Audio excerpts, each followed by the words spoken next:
올해 창업하신 지 얼마나 됐죠? 이제 12년 차죠. 네. 12년 전에는 내가 상장사의 CEO가 되겠다라는 상상을 해봤어요. 전혀 몰랐고요. 어쩌다 보니까 여기까지 온 거죠. 네.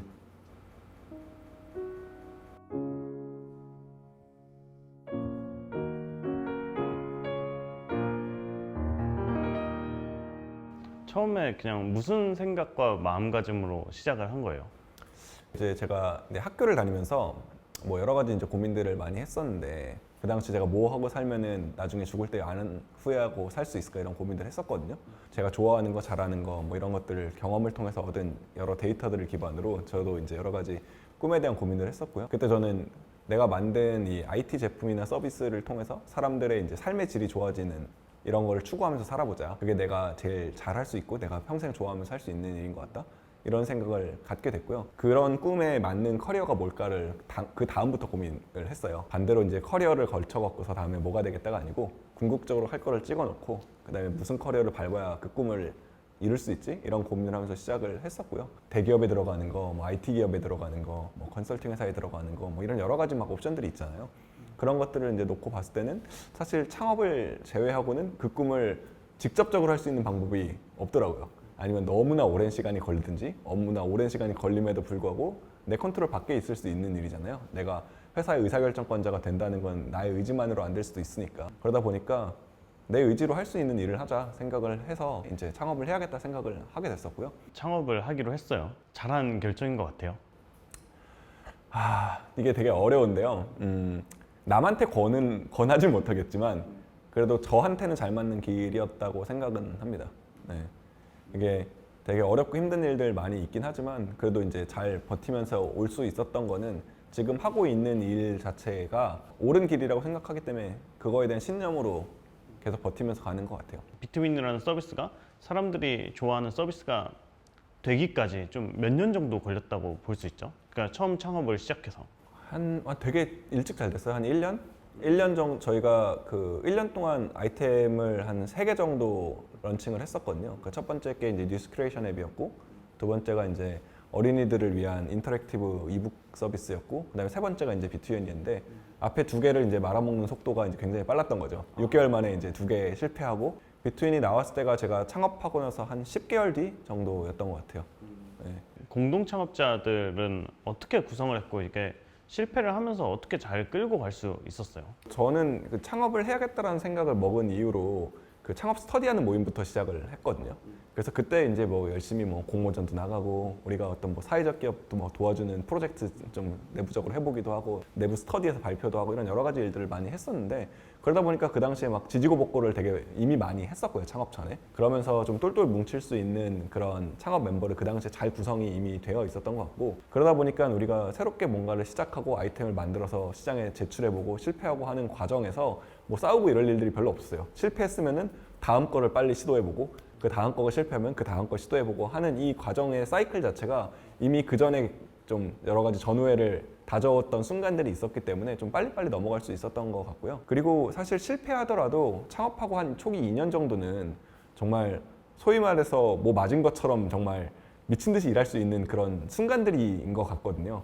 그 순간을 안 놓치기 위해서 계속 모멘텀을 살려서 다음 거 도전하고 다음 거 도전하고 하는 이런 일들을 좀 많이 했던 것 같아요.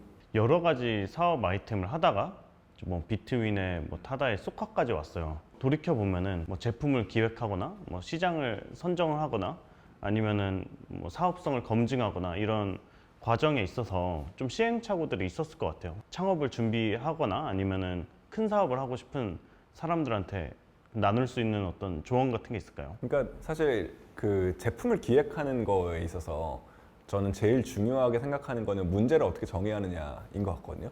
제가 이제 과거에 돌아가서 제 실패했던 제품들을 떠올려 보면은 문제 정의에 실패한 애들이 거의 대부분 실패를 했던 것 같아요.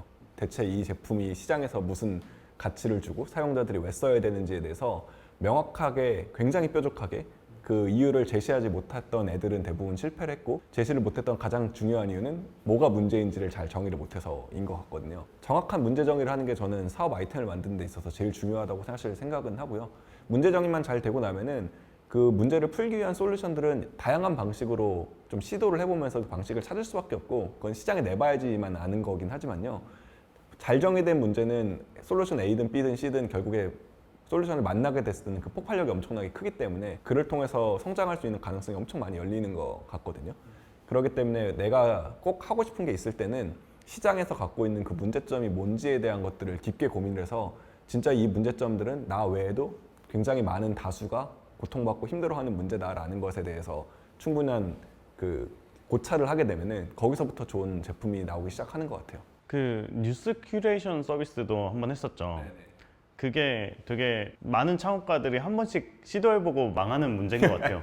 네. 어떻게 보면 이제 스타트업은 문제 해결이다 하니까 한국에서 가장 큰 문제가 뭐야 하면은 미디어야 하면서 그냥 이렇게 시도를 해보는 경우가 많은 것 같은데 문제 정의를 어떻게 해서 접근을 어떻게 잘못해서 안 됐던 것 같은지. 그러니까 실제로 그러니까 해외에서는 사실 그런 뉴스 큐레이션 서비스에 잘 된 사례들도 좀 많이 있었는데요.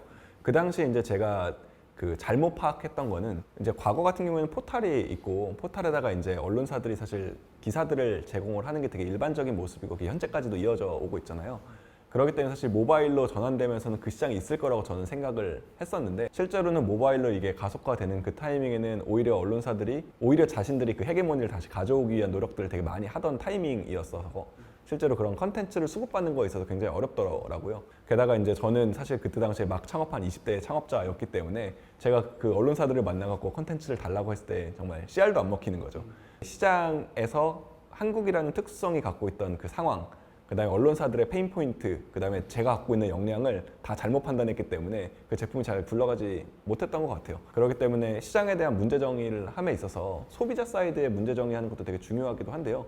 그거를 결국에 누군가 제공해줘야 되는 프로바이더가 있어야 된다고 하면은 그 프로바이더들이 그럼 그 헤게모니 상에서 어떤 생각들을 갖고 있는지에 대한 부분들도 잘 보는 것이 좀 중요하다고 생각을 합니다. 그리고 결국에는 큐레이션이라고 하는 것 자체는 뭐 아직도 시장에 있는 거죠. 왜냐하면 아직도 네이버가 갖고 있는 그 시장에 대한 점유율이나 그 파괴력 자체는 아직도 공고하니까요. 대신에 그거를 우리가 네이버보다 잘할 수 있느냐라는 측면에서는 전혀 그렇지 않았던 거죠.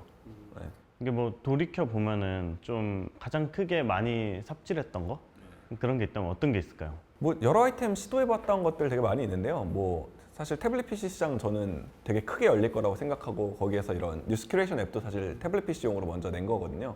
뭐 그런 것들도 이제 시장을 오판했던 것이고요. 그 다음에 뭐 비트윈 서비스 사실 시작하자마자 굉장히 잘 되기는 했지만 그 과정 속에서 어찌됐건 뭐 해외로 진출하고 이런 여러 가지 시도들을 했었고 그 과정에서 저도 다 처음 겪는 일이기 때문에 처음 했던 모든 것들은 사실 대부분 다 삽질했던 것 같아요. 뭐 처음에 뭐 지사 어떻게 만들어야 되는지도 모르고 해외에서 마케팅 어떻게 해야 될지도 모르겠고 유저 처음에 어떻게 모아야 될지도 모르겠고 그런 과정들 계속 겪어나가면서 거기에서 얻는 것들을 바탕으로 계속 성장했던 것 같습니다. 처음으로 시장에서 사람들이 좋아하는 제품을 만든 거는 비트윈이 처음이었을 것 같은데 그때 좀 뭐 어땠어요? 항상 어떤 제품이 잘 되기 시작을 하면은 그 제품은 내가 상상했던 것보다 훨씬 더 잘 돼요. 안 되는 것도 훨씬 더 망하고 사실 그런 딱 계획에 맞춰서 되는 일들은 잘 없는 것 같거든요. 그래서 그게 막 터지기 시작을 하고 이용자들이 이제 입소문을 내기 시작을 했을 때 되게 얼떨떨하긴 했어요. 되게 기쁘기도 했고 실제로 저 그 당시에 이제 투자 받으러 이제 만났던 어떤 투자자들은 제가 첫 해에 80만 다운로드 만들겠다라고 얘기했더니 자기가 그거 달성하면 손에 장을 쥐겠다 그랬거든요. 근데 그 해만 200만 했어요. 그러니까 이제 사실 그 정도로 이게 한 서비스가 성장을 하기 시작을 하면은 그 폭발력은 사실 사람들이 예측할 수 있는 범위를 넘어서는 경우들이 되게 많이 있거든요. 저도 근데 사실 몰랐기 때문에 그 폭발적인 성장이 있었을 때 되게 얼떨떨하기도 했고요. 그 성장 속도만큼 내가 충분한 내공이 있었으면 더 잘했을 텐데라는 생각도 좀 들긴 들어요. 그 정도의 내공은 충분히 없었다고 생각도 많이 하고요, 지금. 다른 것들은 다 안 됐는데 비트윈은 좀 잘 된 이유가 있었을까요? 근데 사실 뭐 제가 창업하기 전에 만들었던 제품 중에서는 이제 잘 됐던 것들이 에멘톡이라는 모바일 메신저 서비스가 있었거든요. 걔는 이제 제가 왓츠앱이 잘 되는 것을 보고서 걔는 유료 앱이었어요. 원래 1불짜리 유료 앱이었는데 그걸 한글화하고 무료 앱으로 만들면 시장 점유할 수 있겠다라고 해서 제가 병역 특례하면서 이제 만들었던 제품이었고 걔가 이제 되게 잘 됐단 말이에요. 중간에 이제 카카오가 들어오면서 그 시장에서 싸움에서 져갖고 이제 밀려버렸지만 그걸 보면서 이렇게 메시징 시장 자체가 굉장히 활성화가 되고 있고 사람들이 모바일에서 뭔가 얘기를 나누고 그걸 통해서 이제 감정을 교류하고 하는 일들이 앞으로 모바일이 더 보편화가 되면 될수록 더 많아질 텐데 이게 굉장히 좀 피상적으로 되지 않을까라는 생각들을 좀 갖고 있었고요.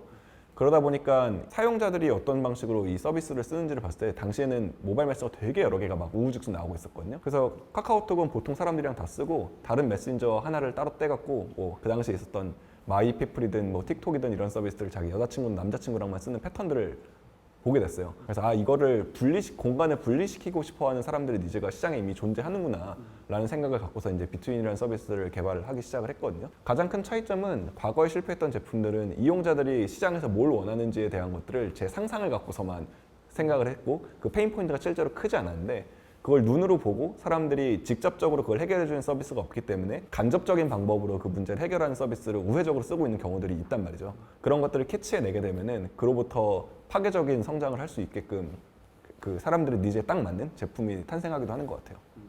비트윈을 오랫동안 하다가 소카의 M&A가 됐어요. 뭐 어떻게 된 거예요? 이제 서로의 시너지를 기대한다. VCNC의 팀이 되게 좋고 앞으로 해볼 수 있는 것들이 많아 보인다. 뭐 이런 식으로 미디어에 많이 나갔지만 창업자로서 느꼈던 니즈 같은 게 있었을 것 같아요. 사실 그 비트윈 이제 한창 하고 있던 뭐 2017년, 18년도에는 저희가 비트윈 자체만으로 이제 그 상장까지는 할 수 있겠다. 뭐 엄청 비싼 가격은 아니어도 상장까지는 할 수 있겠다. 그리고 이제 저는 그걸 하고 난 다음에는 좀 더 큰 시장에서 뭔가를 도전해보고 싶다라는 생각을 좀 갖고 있던 타이밍이긴 했어요. 이거를 이제 잘 성장시켜서 뭐 상장까지 되면은 이제 전문 경영인을 안 치고 나는 좀 다시 창업을 해야겠다 이런 생각을 갖고 있었고 그 당시에 이제 제가 보고 있던 시장이 이제 모빌리티 시장이었거든요. 제가 이제 모바일 1세대로 이 사업 시작을 하면서 사실 산업의 성장에 되게 큰 혜택을 많이 봤다고 사실 생각을 해요. 그 당시에는 정말 모든 사람들이 앱스토어 들어가서 앱 한 번씩 다운받았던 시절이었고 지금처럼 이렇게 막 시장 자체가 포화되거나 뭐 더 이상 다른 앱을 다운받지 않거나 하는 일들이 아니라 호기심이 정말 넘실넘실 되던 시기여갖고 그 성장 속도로 하여금 비트윈도 그렇게 성장했다고 보거든요. 그렇기 때문에 그 다음 이 휴대폰이 만들어냈던 스마트폰이 만들어냈을 정도의 큰 패러다임 시프트가 다음에 IT 쪽에서 어디서 올까 이런 고민들을 그 당시에 되게 많이 하고 있었고요. 그게 저는 이제 자동차 쪽이라고 생각을 하긴 했어요. 이 앞으로 스마트해질 수 있는 모든 디바이스 중에서 제일 비싸고 제일 많은 사람들이 쓰고 있고 제일 많은 인프라가 깔려 있는 이미 큰 시장에서 IT가 접목되면은 과거 2G에서 그 스마트폰으로 넘어오는 단계에서 굉장히 파괴적 혁신이 있었던 것처럼 모빌리티도 그런 시장이 올 거다 그런 생각을 하고 있었고요. 그 당시에 마침 이제 소카에서 M&A 오퍼가 들어왔고 제가 이제 갖고 있던 생각과 그런 뭐 소카가 하고 있던 사업 자체가 워낙 궁합이 잘 맞았기 때문에 뭐 큰 고민 안 하고 저는 하겠다는 생각을 일단 결심을 했고요. 그 이후에는 이제 뭐 저희 공동 창업자들 설득하고 그다음에 안에 계신 같이 일하는 동료들 설득하고 이런 데 시간을 좀 많이 보냈죠. 여기까지를 기업가 박재욱의 좀 챕터 1이라고 본다면은 좀 다시 돌아간다면은 좀 이런 의사결정들을 좀 더 잘 내렸을 것 같다 싶은 게 있을까요? 많이 있는데요. 사실 이제 그 비트윈이라는 제품이 일본에서 되게 잘 됐어요. 그러면서 이제 성장도 많이 하고 있는데 당시에 이제 경쟁사가 그 좀 더 그 자금력을 갖고 있는 경쟁사가 이제 들어오면서 거기에서 굉장히 큰 돈으로 이제 마케팅을 쓰면서 이제 저희를 2등으로 밀어냈단 말이죠. 당시에. 그 당시에 이제 저는 어차피 저러다가 말겠지라고 했는데 그들은 굉장히 진심으로 꾸준하게 열심히 하더라고요. 그러면서 이제 그 경쟁에서 밀렸던 것 자체가 일본에서 저희가 더 클 수 있는 시장 기회를 좀 많이 막았다라는 생각을 좀 갖고 있어서 지금 돌아간다고 하면은 오히려 더 공격적으로 맞불을 놔서 시장을 키우면서 1등 자리 지켰을 것 같다는 생각은 해요.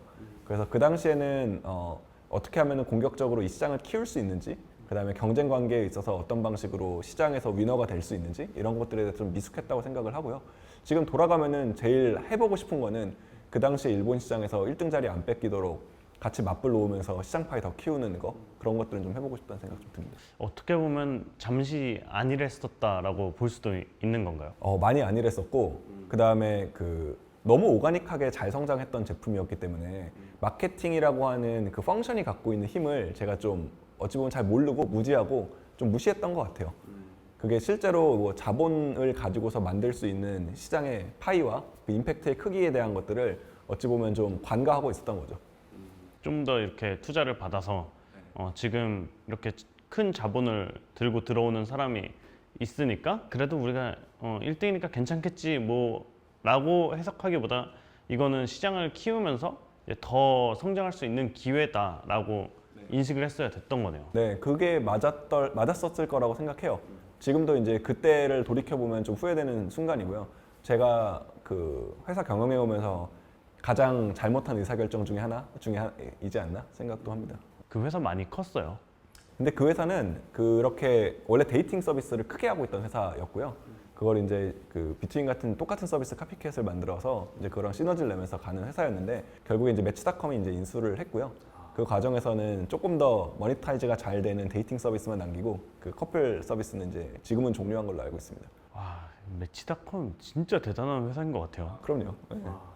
그럼 이제 소카에 인수됐을 때 한 30대 초반이었겠네요. 그쵸. 30대 초중반 34이었던 것 같은데 33인가? 네. 내년에 34인데. 뭐 돌이켜보면은 시간이 창업하면 정말 빨리 가잖아요. 네. 기억이 안 날 정도로. 20대 돌이켜보면 잘 보낸 것 같으세요? 네, 재밌게 보낸 것 같고요. 전 대학 다닐 때도 그냥 워낙 학교 생활하는 것들이 재밌었거든요. 공부 빼곤 다. 그래서 창업하고 나서는 정말 그 몰입해서 이 서비스를 만들고 그다음에 그걸 통해서 사용자들이 늘어나는 것들을 보는 게 너무 재밌어갖고 20대는 진짜 순식간에 지나간 것 같기는 해요. 근데 되게 재밌었고요. 그다음에 돌아봤을 때 되게 압축적으로 많이 성장할 수 있었던 계기였던 것 같습니다. 소카에 VCNC가 M&A 되고 나서 이제 처음부터 CEO였던 건 아니고 COO였던 걸로 알고 있어요. 제가 처음에 들어갔을 때는 이제 CSO로 들어갔었고 소카에는 그 다음에 그 뒤에 이제 CEO로 이제 포지션을 좀 바꾸게 됐었고요. 그 당시에 이제 VCNC는 이제 CEO직을 겸직을 하고 있어요. 그래서 두 회사를 좀 왔다 갔다 하면서 일을 했었습니다. 이제 규모가 그래도 한 10배 이상 큰 회사에 CEO가 아닌 롤을 처음 해본 거였잖아요. 좀 어땠어요? 그 배우는 게 많아서 되게 재밌었어요. 왜냐면은 기존에 있었던 조직보다 그래도 훨씬 큰 조직이었고 그 조직에 이제 들어가서 일하게 되면서 조금 더 시스템이 갖춰져 있는 모습도 보고 그다음에 반면에는 조금 더 개선할 수 있는 부분들도 많이 보였기 때문에 그런 부분에서 제가 배우는 것도 많고 제가 이제 줄 수 있는 가치도 많이 있다라고 생각이 들어서 그런 부분들을 해나가는 것 자체가 하나의 좀 되게 도전이었고 또 소카랑에 합류하자마자 이미 저는 타다른 아이템을 들고서 들어간 거였기 때문에 그 제품을 이제 만드는 과정에서도 다시 창업한 것처럼 진짜 엄청 몰입해서 일을 했었거든요.